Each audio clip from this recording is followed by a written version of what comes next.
টানা ষষ্ঠ দিনে সে ইসরায়েল ও যুক্তরাষ্ট্রের লক্ষ্যবস্তুতে আরও শক্তিশালী হামলা চালাচ্ছে ইরান। এতে কাতার, বাহরাইন, ইরাক, দুবাই ও সৌদি আরব সহ গোটা মধ্যপ্রাচ্য অগ্নিগর্ভ ও অচল হয়ে পড়েছে। পারস্য উপসাগরে মার্কিন তেলবাহী জাহাজ উড়িয়ে দিয়েছে ইসলামিক বিপ্লবী গার্ড।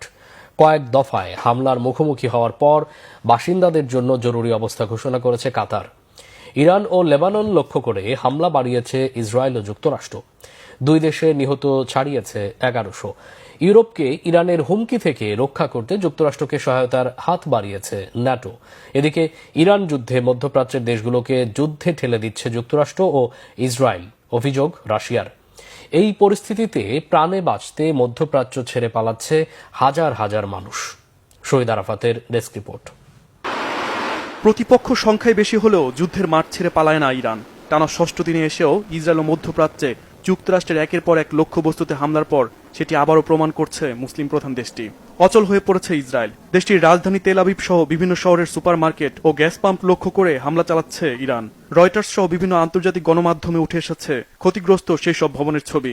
সাইরেনের শব্দে আটকে ওঠা বাসিন্দারা বাসায় অবস্থান করতে পারছে না।